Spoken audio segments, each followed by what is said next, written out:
Yes, we're back for PitchPoint Part 2. We did one in the morning that was more about startups, and this one is all about the brands and concepts, innovators within the hospitality space who've got some new ideas and concepts that they will present to you as well as to our esteemed judges who are sat here. They'll have some time to interact. You can ask some questions, and I'll introduce the judges shortly. The way this will work is 15 minutes per presenter.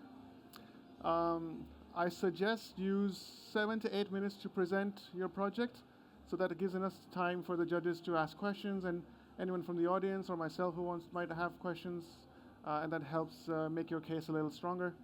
And we'll kick off. So before we do that, we have Priyanka, who's director at Seed Ventures, who's kindly joined us as an investor/judge, and we also have Julio, who's CEO of Shaden Hospitality. I hope I pronounced that correctly, Julio.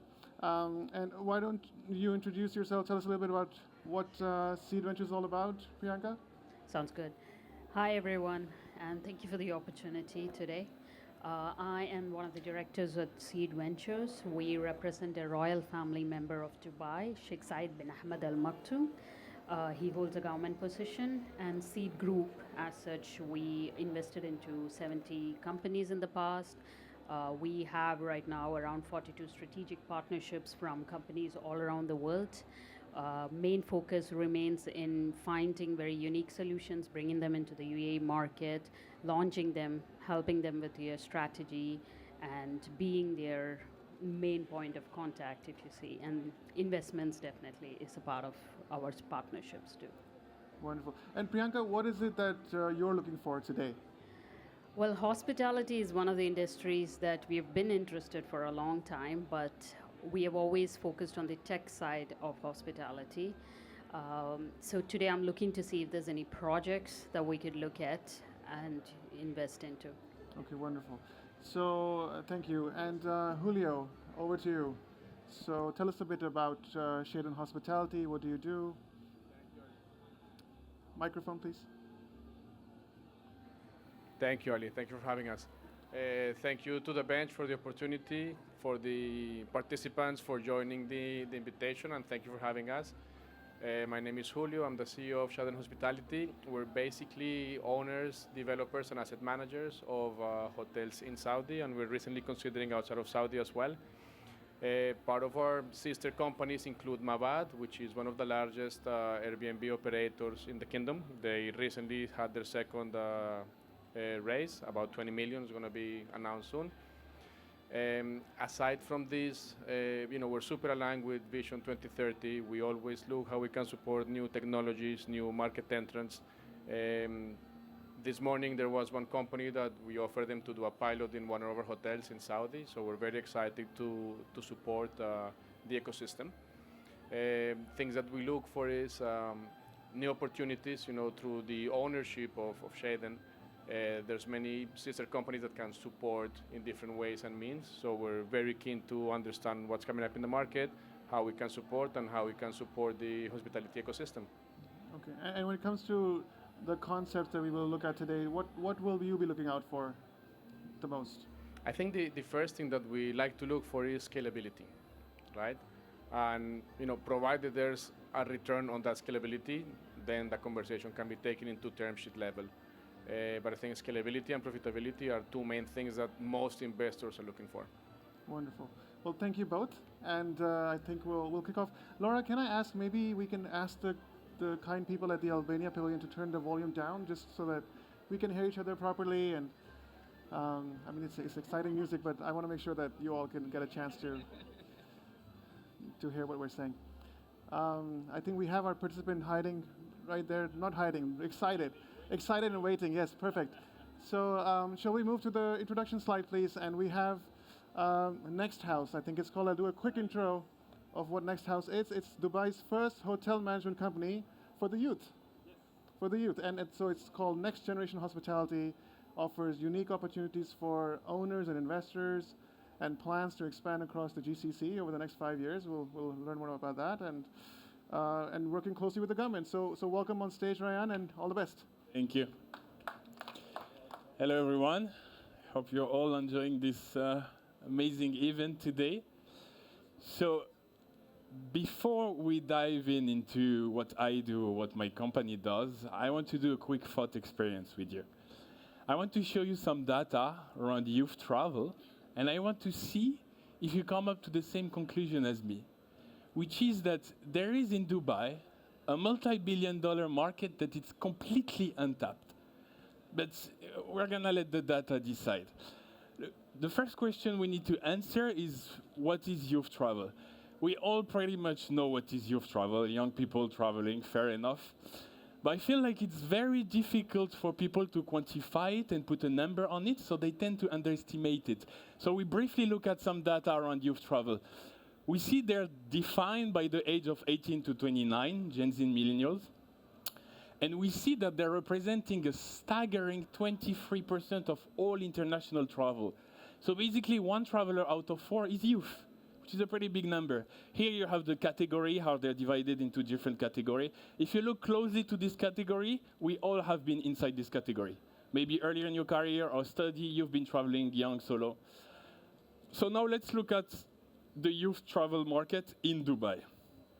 Here we have the top 10 most visited city by youth in 2024. And the first thing we can see is that Dubai is not there actually.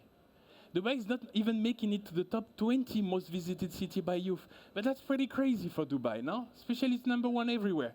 And when we dig into the data, we found that actually Dubai is ranked top 6 most desired city by youth. It's number 1 city on TikTok, amazing for awareness. And basically it has everything a youth traveler will seek, from opportunity to digital, and most importantly, an Instagrammable city. The only issue we found, one of the biggest blockers for this youth, is expensive accommodation.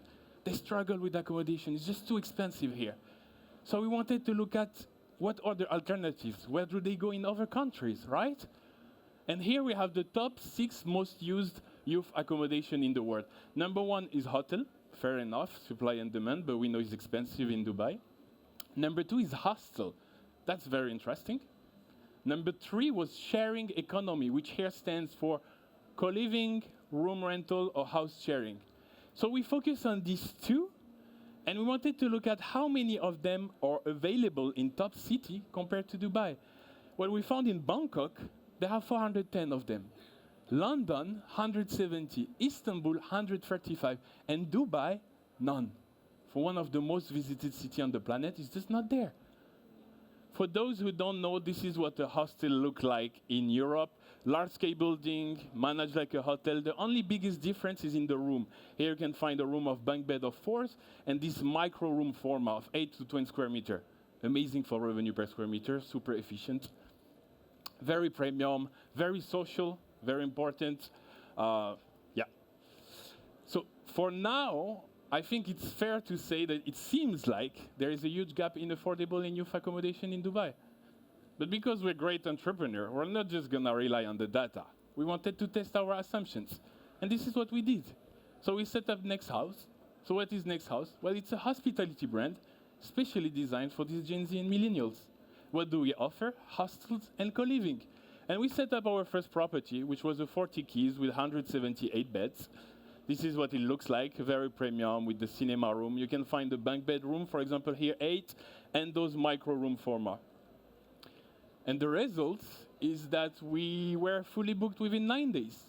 We have accommodated 11,000 guests from 126 different nationalities. Our top market was Russia, number 1. I think the war has helped here, I'm not gonna lie.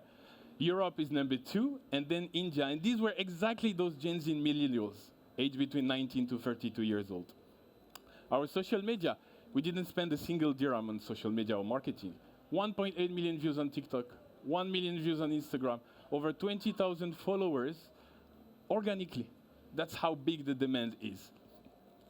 Now, let's look at the financials, because I know you guys like money, right? We have a chart here of the average ADR per hotel in Dubai, from 1 star to 5 star. And us, we're here. So we were selling the bed at 132 dirhams. But because we had 6 beds in the room, our ADR, revenue per room, was actually higher than a 5 star. And our costs were actually lower Because our guests are very independent. You don't provide bathrobes, no sleepers, no shampoo, everything's extra. So basically, we're generating a revenue of a 4 or 5-star hotel, but our costs were a 1-star hotel. So what do you do when you see that? Well, we party. We took the 19 members of the team and we went for a party. And we had fun. Happy staff, happy guests, right? And the next day you wake up and you want to scale that business. And that's the reason we're here. We are not looking for capital. Believe it or not, capital is never an issue in Dubai. But we're looking for strategic partnership. We're looking for the decision maker at asset management company, asset owners, real estate fund, family offices, really want a partner to join us so we can pioneer this new asset class in Dubai. Hostel co-living is one of the branches. There's a whole ecosystem to be developed around youth in Dubai. It's one of the pillars of the economy. And we really believe into that. And to finish, I'll just present myself. So I'm Ryan Hanna. Obviously, I'm from hospitality. I've been very passionate about this subject for the past few years, and I kind of became a go-to voice around youth travel here in the UAE. I'm also a member of the World Youth Travel Confederation, where we get all this data from, actually. And that's pretty much it for me. Thank you very much. Thank you, Ryan, for that presentation. Thank you. We'll move over to Julio and Priyanka if you have any questions for Ryan. I was just looking at your data, and definitely you have compared yourself with the hotels in the region, right? Yep. But one of the most upcoming trend right now in UAE is Airbnb. Everyone has put investments into buying a 1-bedroom, 2-bedroom, and then they rent it out as an Airbnb, right? How do you compare yourself? Obviously, the youth, let's say, they don't travel alone. They travel in groups, right? Yeah, sometimes, yeah. Yeah, so the group puts in the money, they can get an Airbnb. Yeah. Which will give them much more space to party, let's say, to do things together, compared to what you're providing. And I think that would be almost the same price or lesser. Actually, it's very different what we do. You really need to see us as a hotel management company in the category of hostels and co-living. When you mention a group traveling together and going to Airbnb, it's true. Some of them will do that, but some of them won't. Some of them prefer to go in the hostel where they get this social space, they get a service that is different, they're gonna meet other people, and to be honest, we're less expensive than Airbnb. And even the Airbnb space in Dubai is overcrowded. With over 40,000 listings, it's getting just too much. So we're different. It's very different. But I understand your question. Thank you, Ryan, for the presentation. Very well done, good storytelling, good figures, very strong business case. You said you don't need money. What are your main challenges? We're looking for a partner. Let's say tomorrow I have a hotel for sale, 40 million. Would you buy it? You buy it, we manage it. We sign an agreement together. This is what we're looking for. So you're looking to increase your footprint. Yeah. Yeah. We want to. So going back to the point of view, don't need money. You're looking already for private partners, you're looking for VCs, or you're not looking at all?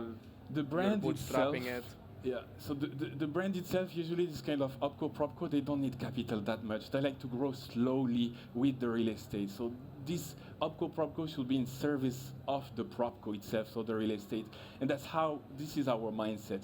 Really believe that this brand should be applied to add value to a piece of real estate and not the opposite. That's why we're not looking for capital for the brand. It doesn't need much. Some money for marketing maybe, but that's it.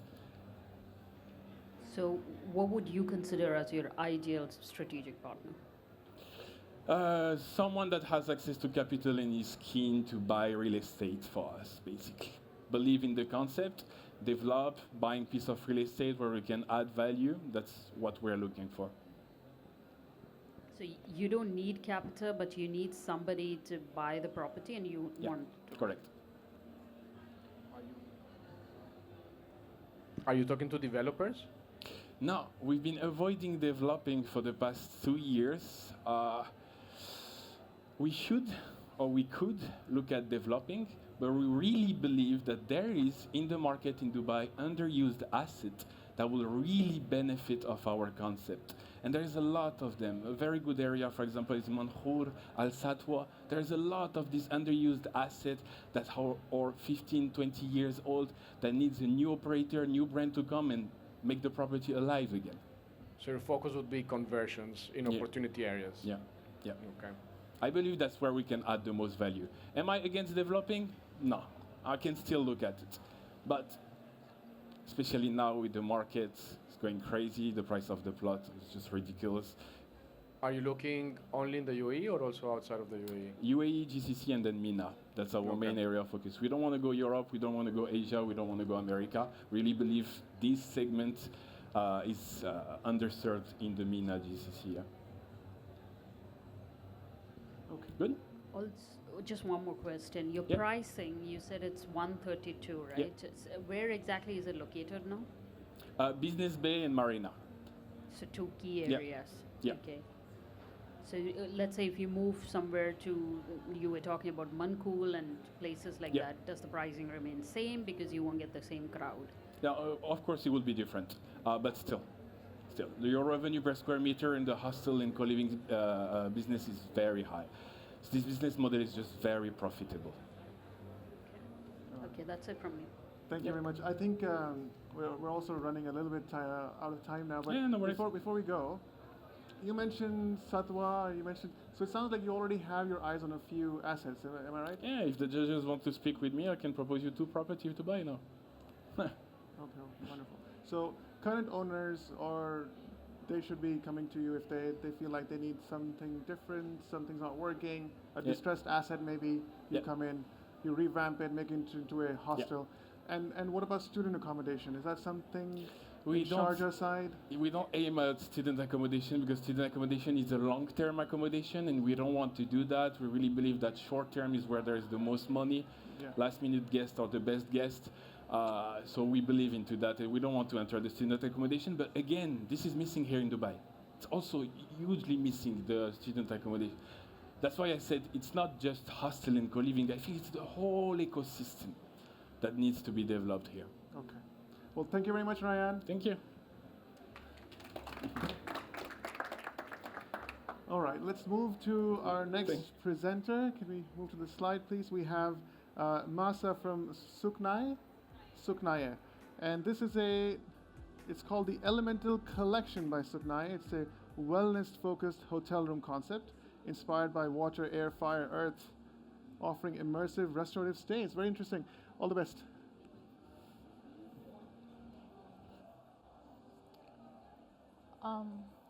Wait, how do I? Yeah, no, sorry, to flip the presentation. I didn't get the, sorry. Cool, thank you.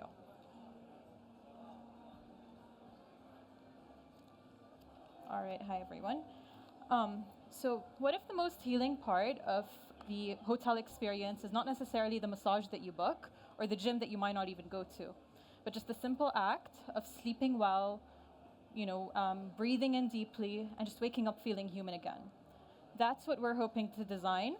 So a place, turning the bedroom into a place of real restoration.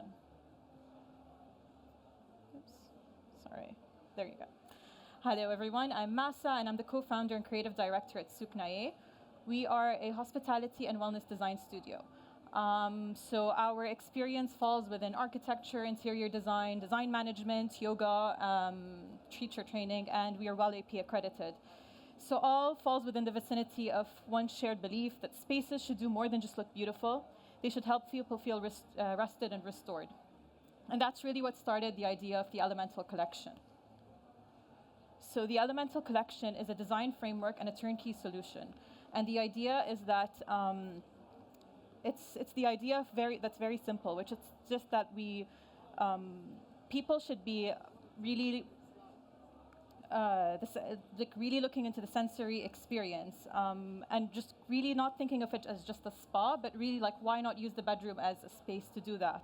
Most travelers, regarding of why they're traveling, are usually just use there's one space that they're definitely always in, and that's the bedroom. And a third of the stay is usually at least spent in the bedroom. So why not take advantage of that space to really heal the people that are using it? And that's what we're trying to do. So again, the Elemental Collection, as the name kind of says, it's inspired by water, air, fire, and earth. And these are the elements that really inspire each of the rooms.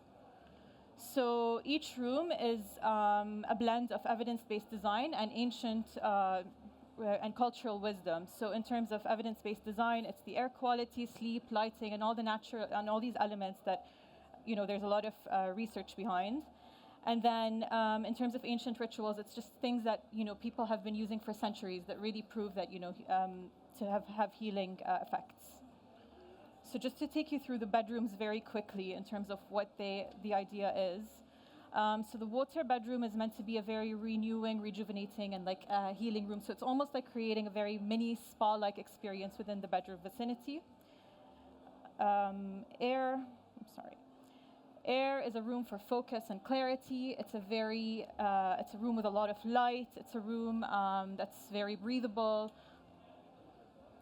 Fire is vitality, so it's a very passionate room. It's a room that where we really want to try and play with temperature there. We want to play with the warm lighting, and it's a room that's great for productivity. Earth is a very grounding room, and I would say this is the most room that is sort of connected to nature or natural elements in general.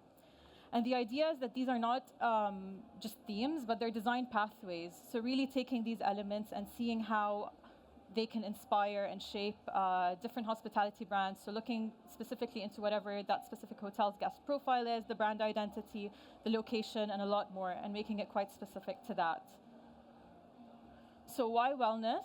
According to the Global Wellness Institute, wellness tourism is growing nearly twice as fast as normal tourism, and it's projected to reach 1.4 trillion by 2027. So here in the GCC specifically, the government is very much looking at seeing themselves as, like positioning themselves as wellness leaders. So they're focusing a lot on travel experiences and tourism that are focused on well-being, longevity, nature. So it's a very hot topic. And for hotels, it's not just a philosophy, but it's very much about performance. So in very simple terms, if you're creating spaces where guests feel happy and comfortable, then the hotel should be performing better commercially. So a few months ago, we collaborated with the hotel show in Dubai, where we kind of tested, at least visually, that idea. So we created the 3 mock-up rooms of air, fire, and earth. And we collaborated with lots of different suppliers to really bring these spaces to life. And the one thing we got a lot of positive feedback from different people in the hotel industry, from visitors just walking through, and the different design suppliers that we worked with. And we really felt that the market is ready for something. And that was really the foundation of what started the Elemental collection for us, and just really starting to develop it. So we feel like this is a framework that we can eventually can become scalable and hotels can really benefit from. So the ask. So we are obviously still at the very early stages of development, but we are looking for hotel and partners and investors who are forward-thinking and can help us kind of develop the first Elemental Living Lab. So the idea of the Elemental Living Lab is that it's a real operational hotel suite where we can study the design impact and overall guest well-being, and in turn the revenue. This phase will turn the concept into evidence, measuring how thoughtful design can create both human and commercial value. For hotels, it's an opportunity to pioneer a wellness innovation that differentiates their brand and attracts meaningful attention. For investors, it's a step forward to building a scalable, data-backed framework that can be licensed and adopted globally. It's still early days for us, but the knowledge is there, and we have the design partnerships. And the concept is something that we're developing and have really developed a strong concept. Together, we can transform wellness from a side amenity into a measurable brand signature. At Suknaye, we really try to blend science, soul, and design together. And we really believe that spaces should do no more than just shelter, but they should heal, offering guests a place to restore body and mind. Thank you.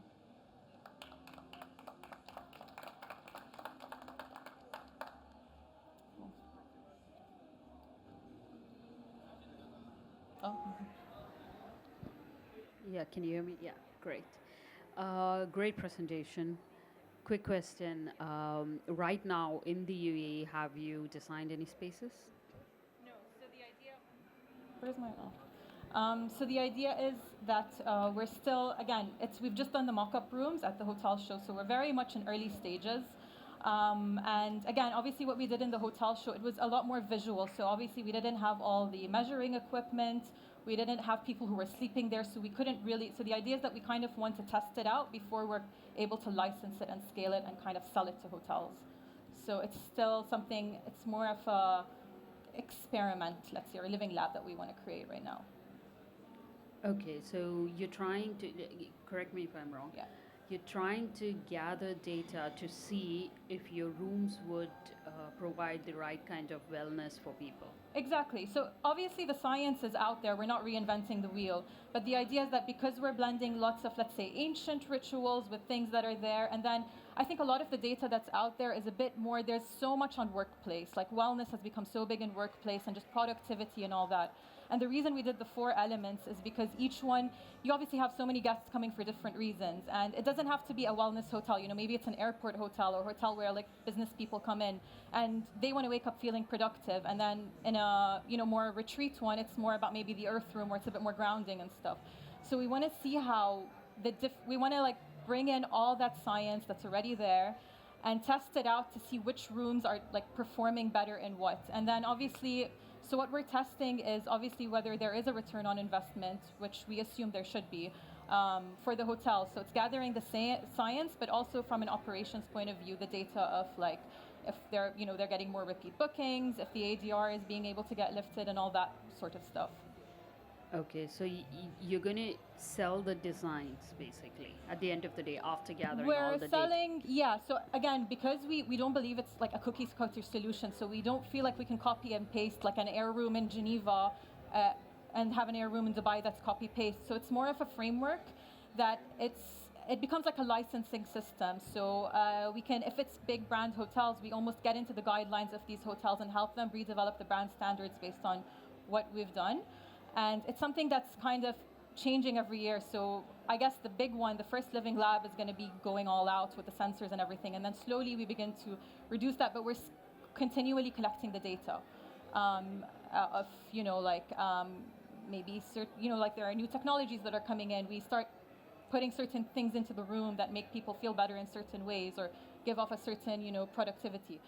So it's meshing all of that and then selling that, so selling a license per se to these, and then for smaller independent hotels, maybe it's more of a consultation or an audit that can be done. Okay, and what are you looking to raise at the moment? We honestly don't really have the exact numbers yet, but we're definitely looking for a hotel partner because we want the hotel to be able to host us. And in terms of investment, we're looking, again, we don't really have the numbers, but we're looking into getting, we want to work on our research and development. We want to collaborate with sleep scientists, environmental scientists, and just all the kinds of people that we think can really help us get there.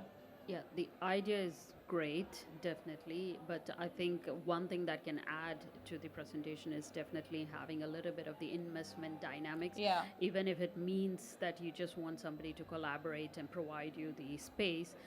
At the end of the day, every organization is a commercial organization, Of so course. they would need to see some kind of. We are working on it, yeah. but yeah, it's still, we don't have it, to be honest, yet. Okay, wonderful. Thank you. Bye-bye. Thank you. Could you please go back one slide? Yeah, sure.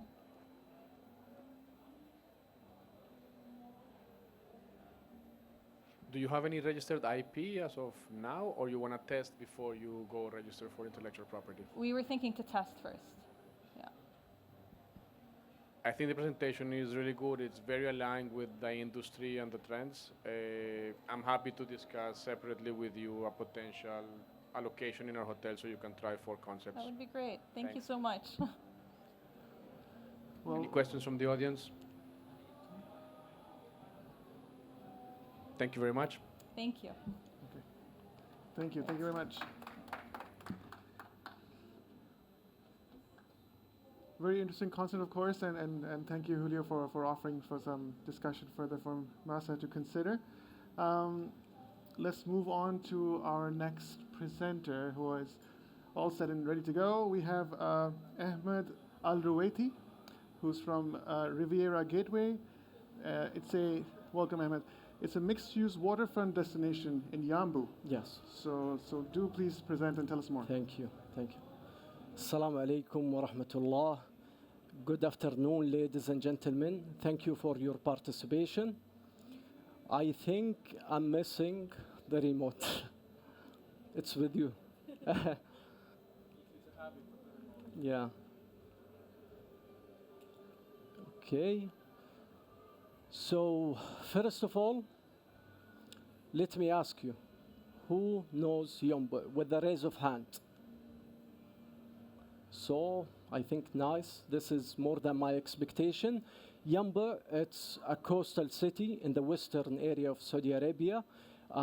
Great location, only 3 hours from Jeddah, 2 hours from Medina, almost 3.5 hours from Mecca, and also 3 hours from Al Ula. So it's a great destination, having the longest coastal line on Saudi Arabia city on the Red Sea, and it is the second largest city on Red Sea in Saudi Arabia. So what do you know about Yamba? In simple word, it is a 2,500 years old as a city, lots of heritage. A major part of Yamba called Yamba and Nakhl, which is Yamba Palm area. It is a different city within the city itself. In the last 50 years, Saudi government invested a lot on the heavy industry, petrochemicals, refining, and also down to the hydrocarbon chains to plastic and others. In last 3 years, Public Investment Fund of Saudi, they invested a lot on the waterfront, from boutique hotel, lifestyle hotel. The first beach club in Yamba will start within 3 months from now, and also a major entertainment facilities on the sea itself. So we ask ourselves, is this enough to activate such industrial old city in a great location? To make people move from Jeddah, Medina, Mecca, and also the great foreigner and SMEs we have who's developing the Al Ula and Neom and other, to come and visit us. Is a hotel enough? We think that it is not enough. To activate Yombo with these projects, we think the only recipe is to look into a concept of a life destination, where we are targeting a real retail concept coupled with the great touches on the lifestyle destination. A mix of food and beverage with a premium outlet concept. We will capitalize on our location that I mentioned it, the market momentum in Saudi Arabia, and the consumer shift. People, they don't want to go to retail just to buy. They want to live the experience. And with us on Yomba building such concept, we will extend the stay of any visitor at least 1 day. This is myself. My name is Ahmed Al-Ruwaithi. I'm originally from Medina. I moved out from Medina to Yomba back in 2006 to continue my bachelor degree in chemical engineering. I started my hospitality investment back in 2019. I have 2 brands, one in Riyadh and one in Medina and Yomba, called Kayla, and the other one is a bake house, Olba. For this project, to do it alone with that scale, for me, it's a nation project. So I selected one of the most promising construction company and real estate company in our area in Medina. They call it Tal. Tal, they have experienced more than 25 years, and they built a similar concept in Bela Sand Tower on King Abdullah City and Yard Walk in Medina, which is more or less a similar concept, but away far from the premium outlet. So quickly, let us see what we have on the market research. We are looking into 3 different categorization: regional mall, community center, and organized retail. We looked into the fair lease price for such units. It's mostly 1,500 riyal per meter square for an average unit. And you can see the occupancy level, and that drove us to change the concept from a normal retail to a lifestyle destination. Having a zoom out to our beloved capital and the major city of Saudi Arabia in Jeddah, we can see in total we have more than 5 million GLA, a land for lease in those cities with high occupancy level reached to 90%. In Yamba, the area is so limited, the GLA, it is limited to 100,000 meters square with high occupancy level. As a city, we have a proven experience and achievement. For example, we have one of the worldwide festival for flowers. In 5 days, on the last February, we reached more than 200,000 visitors to our flower festival. In terms of segmentation, this project is targeting less than 20% of the local people. We are targeting the neighboring cities as mentioned, and also the foreigner who's visiting these great projects. This is the project details. Alhamdulillah, we achieved a land allocation for a great piece of land on the waterfront, almost 86,000 meters square, with allocation of 30 years, and the full operation in 2027. Having said that, and to de-risk the project, we are targeting to do it a phase approach that we will explain it on the upcoming slide.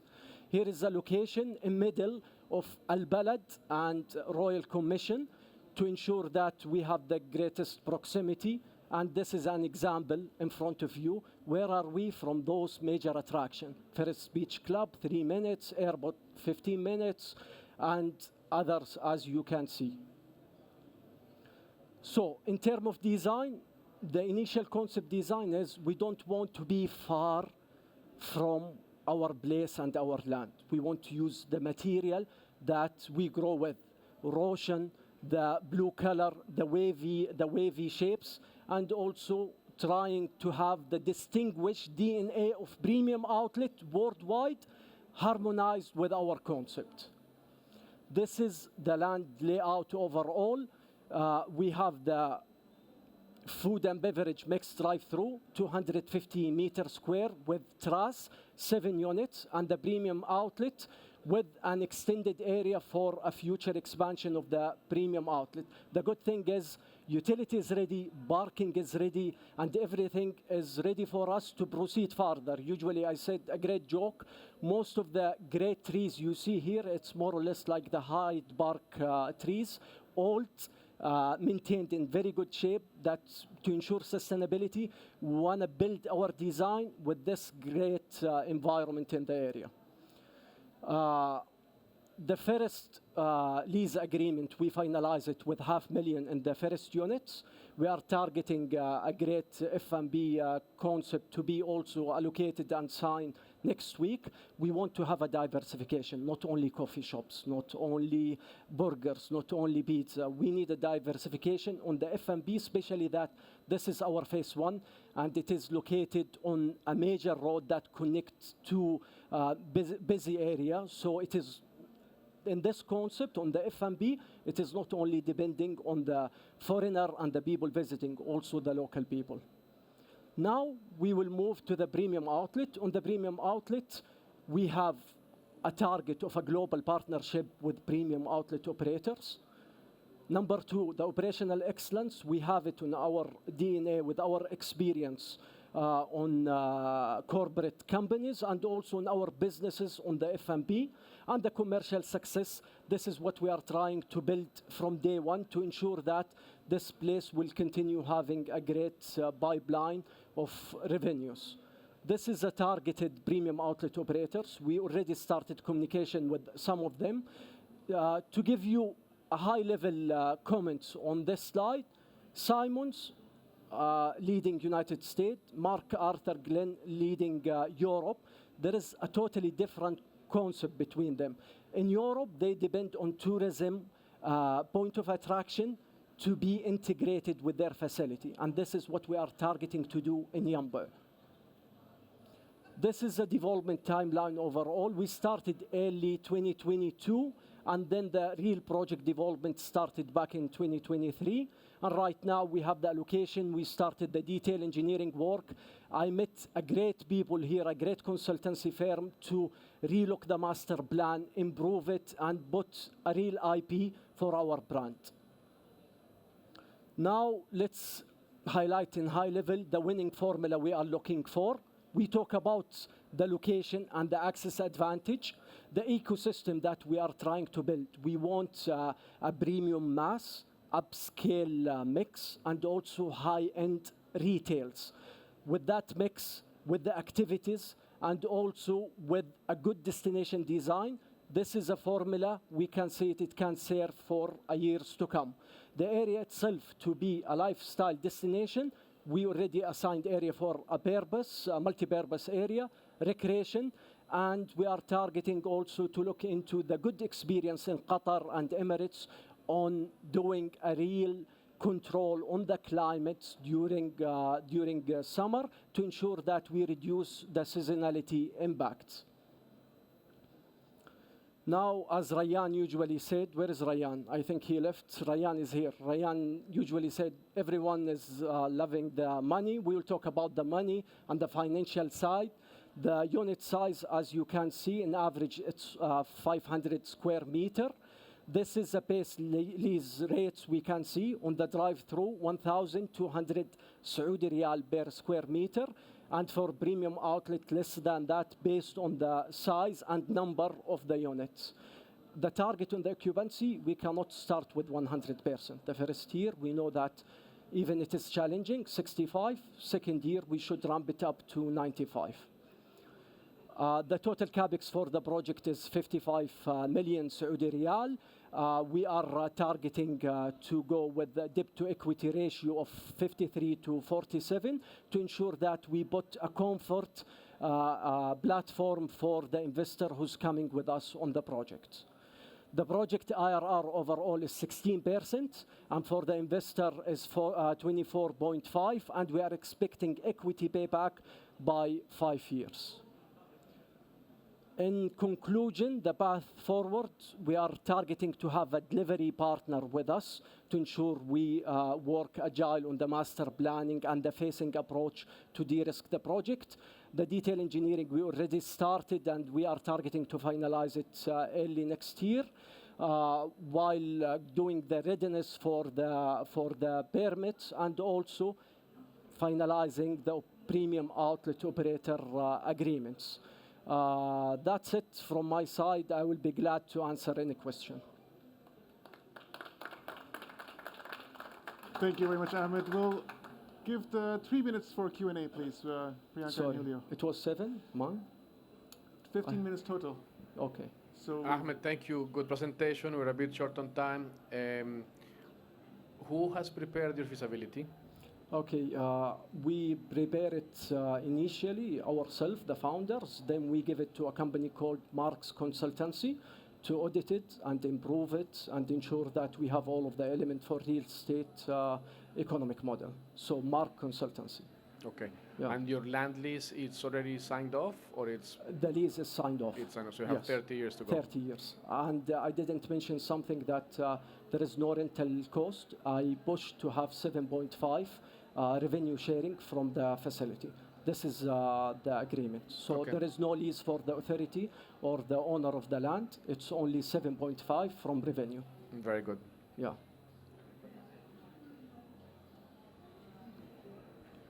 You said 55.5 million Yeah. is the money that you're looking to raise. Sure. Did you? That's the project cost. Yeah. How much of that has been allocated right now? So right now, the development fund and the soft charges, we are doing that as a founder, myself and Tal. As I said, we have a target of almost 47 under the equity, which if you simple calculation, 25 million. In that 25 million, we are from our pocket, we are putting 20% to ensure that once we have the investor on the base value, because it's a real estate project, he will have the rest. So 25 million is the equity. 20% from that, it is from our pocket. Okay, so you're looking for one single investor to come in, or are you looking for multiple people to be part of it, strategic investors? Yeah, to be on a great question, thank you for that. To be on a such project and to ensure a successful implementation and also operation, strategic partner will add major value to the project. And as a strategic partner, I guess your key person would be the developers from UAE? In terms of construction, we have already in the country with very good, well-proven experience, but a developer, real estate developer from UAE will be a great option also. Okay. Any questions from the audience, maybe? Okay, well. Thank you very much. Thank you for Ahmed. your time. Thank you very much. Project in Yambu. And that brings us to our final presenter. We have the ARC companies. Sam, are you here, Sam? Yes, Sam is here. The ARC companies builds the future of waterfront cities with electric vessels for floating homes, hospitality, and waterborne transport. And you're a former investment banker, I think I read on your profile. Is that right? Yes, Yeah. far too many years of that. All right, very Yeah. interesting. So can't wait to hear your pitch. All right, All thank the you. best. Let's make sure this works. All right, hi everyone. My name is Sam Peyrovi. I'm the founder and CEO of the ARC companies. If you've been going to FHS, we were at the last one in Riyadh where we presented as ARC House. ARC House was building a floating private social club. But since then, in the last year, we've had two very, very big developments, and we've basically added two companies into the mix. That's why we're now the ARC companies. We are basically creating a turnkey solution for any waterfront hospitality operator to expand not only to their waterfront, but actually waterborne as well. But before I really get into how we do that, I have to tell you about these vessels. So these ARC Up yachts, and this is actually 4 yachts, you can't really see what's happening. But if you look at this, and this is the water line, you'll see these pillars at the bottom. And this is one of the first boats in the world to take a barge technology and integrate spuds so that we actually spud down and lift the vessel out of water. And when you lift the vessel out of water, you don't rock. It feels like you're standing on solid ground. Now you can modularly start connecting vessels to each other to expand your footprint up, down, and do a variety of things. But there are two other technologies here at play. One is that these vessels are solar and electric powered, so we have no fuel cost. We also have no maintenance cost on the motors, which is what really kills a marine business. And then they have these massive decks that open up and create a 360-degree walkable space. You'll be able to see that. In Miami, this is the very first vessel we ever received. It goes down. You can see the boat is lifted out of water. These decks open up. This is the solar roof. And now we have two of these vessels connected together with two transport vessels there. And ARC House Miami is able to offer a variety of food and beverage experiences, hospitality and wellness experiences, private events, and a variety more.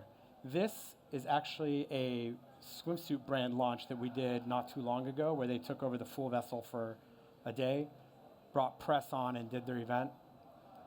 And then a few days after this, we actually had our 4th of July event. The reason there's no people on there is everybody's standing on the other side of the decks watching the fireworks. And so you can see these vessels don't move. They're completely solid ground. But so now what can we do? Now that we have launched ARC House Miami, the ARC companies can help hotels and real estate developments expand onto their waterfronts and onto the open water. We can bring in these vessels. We manage them soup to nuts, captains, maintenance, all operations. And this is a way for hotels and resort communities to add additional doors without having to expand land.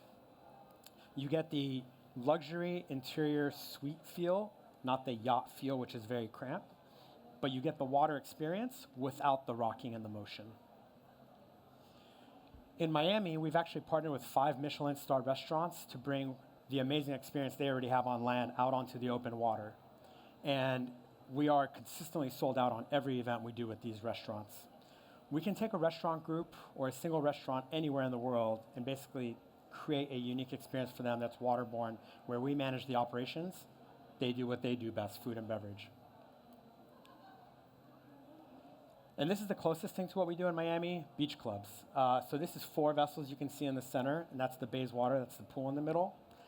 Wellness, food and beverage, social clubs, and we can do this for any resort that wants a beach club, a membership club that wants a beach club, or an existing land-based beach club that wants to expand further out onto water. And of course, these venues make amazing private event venues for brand activations. Now, when you expand onto your waterfront, you're at the marina, not a problem. When you go fully waterborne out into the middle of the water, you've got to get people to and from. And doing that on fuel boats is really not efficient. So we designed our own all-electric water taxi, complete with luxury interiors, and it's silent electric cruising. It's a completely different experience than being out on a boat. And we also operate these vessels. You can tell we're doing a lot. And the one thing we knew is that we got to bring in some heavy hitter partners to get this done. So we brought on Lyman Morris, which is the #1 boat builder in the US, third generation boat building business. The electric boat programs, they build for the Navy, the Coast Guard, police departments. They're going to be building all of our platform boats as well as all of our water taxis going forward. And the second partner, you may recognize this name because that's their booth right there. Pininfarina, we just signed them to come on board and design or redesign all of our vessels. They're actively working on the redesign of the platform vessels as well as the water taxis. And when we deploy a project for a third-party operator, every project we do going forward will have Pininfarina's DNA and fingerprints on it. So we're super excited to be here in the GCC because we're very excited about the projects that are happening out here. I've never seen a region get so excited about waterborne projects the way the Gulf Coast has. And with what we're building, one company has 2 different vessel lines that are solar, electric, and sustainable. One company operates those vessels. One company provides the transportation to and from. I believe what we're doing is a perfect fit for this market. And so we're very excited to expand here. And I actually believe the GCC will be a bigger market for us in the long term than even the US and the Mediterranean. But 3 companies isn't enough, so we created a 4th one called Arc Bridge. This is our own partnered lending arm to expedite project launches. We take on debt capital into the facility in the form of commitments, and as projects come up, we source that capital, we call on it, and we deploy it. This allows us to not allow any banks or any other financing arm to slow down our projects. Myself and Natalie are the co-founders. I come from an investment banking background, debt securities and structured products. Natalie comes from LVMH. She's got an incredible hospitality pedigree. Drew Kelly has been the CFO of 2 global hospitality and entertainment firms. Hardin does all our maritime finance. And Liz and Emily do all our internal and creative operations. So this is our corporate team, but we have a whole other team of captains, stews, and everybody that operates our Miami location. And last but not least, on the investment side, we recently closed our $3 million seed round. We are now raising a $10 million equity round to solidify our US operations and expand to the GCC as well as the Mediterranean. $2 million of that is already secured by one of our early investors. And then on the debt side, I mentioned ArcBridge a minute ago. We can, of course, open up that lending opportunity or investment opportunity to anybody. And that's a mid-teens yield, which is very good for an asset-backed lending product. And with that, we're very thankful to FHS for having us here and allowing us to participate and show you guys what the ARC Companies is. I believe this world or this new sector of waterborne hospitality is growing at an unbelievable clip, and we're very uniquely positioned to help propel that forward. So thank you very much. Thank you, Sam. Very exciting. And I'll probably have some questions as well, but I'll let the judges go first. We've got 6 minutes. Just a quick question. Is this pre-revenue or have you started generating revenue? So we have 3 companies. Yeah. The water taxi and service is the only pre-revenue company. Arc House is post-revenue. In Miami, we're live. We're operational. Right now, we're about $1.5 million ARR, but that's only operating on 1 boat at a time and then sometimes 2 boats. A 4-vessel full commercial club is projected to generate $16 million annual. The company that builds the boats, which is the one we acquired recently, not Lyman Morris, they're going to be our contract builder, but we acquired the brand of the boats. That company did $15 million in 3 years. That's it from me. Great. Thank you for the presentation. Pleasure. You mentioned solidify operations in the US and the GCC. What do you mean by that? Are you talking payroll? Are you talking new systems or equipment? Yeah, so in Miami, we are still working our way up to the 4-vessel club. Right now, we're the 2-vessel club. We took on the boat building brand and outsourced the build to a contract builder. And so our next location is New York City. And then from there, Newport Beach and San Francisco. Those will all be very different clubs. New York City is a seasonal club. It'll operate about 8-9 months a year. And then those vessels will come down. San Francisco and Newport Beach will be 2 vessels.